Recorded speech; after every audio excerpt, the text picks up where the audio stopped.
Assalamualaikum warahmatullahi wabarakatuh. Di sini saya akan mempresentasikan materi tentang sejarah perkembangan hadis. Sebelumnya, perkenalkan, nama saya Devi Ayu Rosdiana dengan NIM 1264062122122 kelas MKS 1C. Perkembangan hadis pada sejarahnya terdapat 3 masa. Yang pertama, perkembangan hadis pada masa Rasulullah SAW. Yang kedua, pada masa Khulafaur Rasyidin, dan yang ketiga, pada masa Tabi'in. Yang pertama, perkembangan hadis pada masa Rasulullah. Perkembangan hadis pada masa Rasulullah SAW dikenal dengan Asar al-Wahyi wa al-Ta'wid, yakni masa turun wahyu dan pembentukan masyarakat Islam.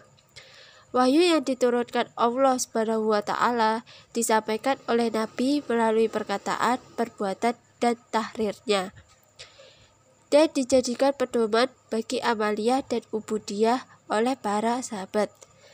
Cara Rasulullah SAW menyampaikan hadis kepada para sahabat yakni melalui majelis ilmu, melalui para sahabat yang kemudian disampaikan kepada orang lain melalui ceramah dan pidato.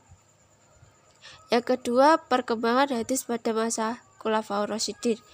Pada masa ini, hadis berkembang pada 4 masa, yaitu pada masa Abu Bakar As-Siddiq, yang kedua pada masa Umar bin Khattab, yang ketiga pada masa Utsman bin Affan, dan yang keempat masa Ali bin Abi Thalib. Yang pertama, pada masa Abu Bakar As-Siddiq. Menurut Muhammad Ibnu Ahmad Al-Zahabi dalam kitabnya Tazkiratul Hufaz fi Tarjamati Abi Bakar Al-Siddiq. Abu Bakar Al-Siddiq adalah sahabat Nabi yang pertama kali menunjukkan sikap kehati-hatiannya dalam meriwayatkan hadis. Bagi Abu Bakar, keberadaan saksi menguatkan atas kebenaran bahwa hadis tersebut disampaikan oleh Rasulullah, sehingga Abu Bakar tidak akan menerima periwayatan hadis tanpa ada saksi. Padahal Abu Bakar adalah sahabat yang telah lama bergaul dan sangat akrab dengan Nabi, mulai dari masa sebelum Nabi hijrah sampai Nabi wafat. Yang kedua, pada masa Umar bin Khattab. Periwayatan hadis pada zaman Umar bin Khattab sebenarnya lebih banyak dilakukan oleh umat Islam jika dibandingkan dengan zaman Abu Bakar. Hal ini disebabkan karena Khalifah Umar pernah memberikan dorongan kepada umat Islam untuk mempelajari hadis. Meskipun dalam situasi yang lain, para periwayatan masih agak terkekang dalam melakukan kegiatan periwayatan hadis sebab Umar bin Khattab telah menerapkan aturan yang cukup ketat kepada para periwayat hadis. Yang ketiga, pada masa Utsman bin Affan. Dalam khutbahnya, Utsman pernah menyerukan kepada umat Islam agar lebih berhati-hati dalam melakukan periwayatan dengan cara tidak meriwayatkan hadis yang tidak didengar pada masa Abu Bakar dan Umar. Akan tetapi seruan itu terlihat tidak begitu besar pengaruhnya, sebab pribadi Utsman memang tidak sekeras pribadi Umar. Utsman juga tidak mengharuskan keberadaan saksi sebagai syarat utama dalam penerimaan hadis.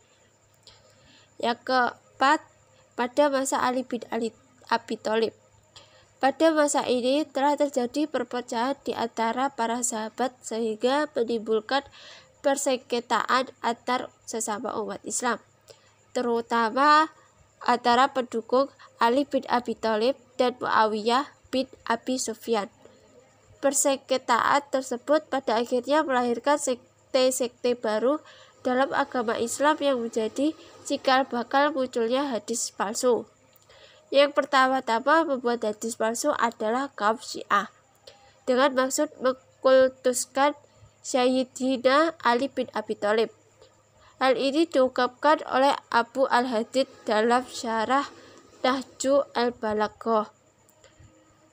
Ketahuilah bahwa asal mula terjadinya perbuatan hadis palsu tentang pengkultusan individu yang berpangkal dari kaum Syiah.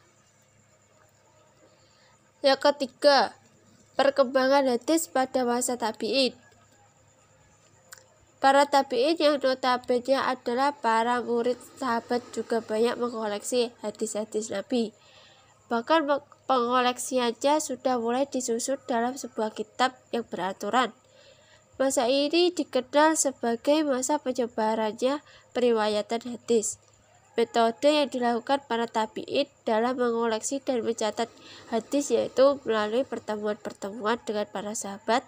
Selanjutnya mereka mencatat apa yang telah didapat dari pertemuan tersebut.